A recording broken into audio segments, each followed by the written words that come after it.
Koreyada mardikorlik uchun naq $41,000 pora berildi. Yanglish eshitmadingiz. Bu pul o'zbek fuqarosini Janubiy Koreyaga borib ishlashi uchun berilgan Migratsiya agentligi Namangan filialining 2 mulozimi o'rtasida bo'lishilishi kerak bo'lgan odatdagi summa. Chunki aniqlanishicha, ular porani doimiy olib kelishgan. O'zbekiston korrupsiyaga botgan davlat ekani haqida gapirish allaqachon hech kimni qiziqtirmay qo'ydi. Javob aniq. Sen ham pora olgan bo'lar eding. Xo'sh, nima bo'pti? 30 yil oldin ham shunday edi, 100 yil oldin ham shunday edi, hozir ham. Xullas, O'zbekistonda pora olish tug'ruqxonada boshlanib, Go'ristonda tamom bo'ladigan holat. Bog'cha, maktab, xalq ta'limi, oliy ta'lim, moliya, ichki ishlar, tashqi ishlar, ekologiya, kambag'allikni qisqartirish, sog'liqni saqlash tizimi, masjid, hammasi poraxo'r mulozimlar tomonidan eshakday egarlangan. U yerda siz qiladigan ish yo'q. Mana masalan, siz pora berib o'qishga yoki biror ishga kira olmay savodsiz, bilimsiz bir nochor fuqaroga aylandingiz. Xullas, kunlik ishchi, mardikorsiz. Siz qiladigan qora mehnat esa mamlakat tashqarisida. Deylik, Janubiy Koreyada. Har holda Namanganda emas.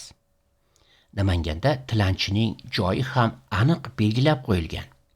Shu bois xomtama bo'lmay xurjunni yelkaga otib, Namangan shahriga borsam, mani yo'qlar kishim bormi deya yo'lga chiqishdan oldin Migratsiya agentligining kattalariga naq $41,000 sanab berishingiz kerak bo'ladi. Bu narx Namangandan tashqaridagi ish o'rniga ehtiyoj sizning shahringizda shu darajada balandligini anglatadi.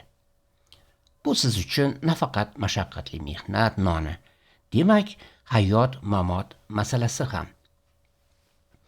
Xullas, Eltuzga yetib kelgan so'nggi xabarga ko'ra, Migratsiya agentligining Namangan viloyati filiali mulozimi Janubiy Koreyaga ishga yuboraman deya $41,000 miqdorida pora olganida ushlandi.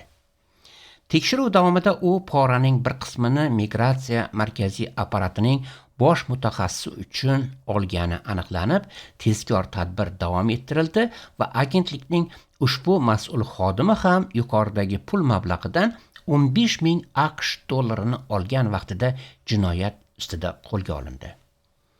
Shuningdek, Migratsiya agentligining mazkur xodimlari 2024-yilda 80 nafardan ortiq fuqarolarni Koreya davlatiga yuborish uchun $700,000 dan ortiq pul mablag'larini olib, hozirga qadar ularni sarson qilib yurganliklari ma'lum bo'ldi. Savol: $41,000 puli bor odam Koreyada ishlab nima qiladi? Eltuz O'zbekistonda tobora avj olayotgan korrupsiya muammosiga oid voqealarni yoritishda davom etadi. Kanalimizga obuna bo'ling, video yuzasidan izohlar qoldiring.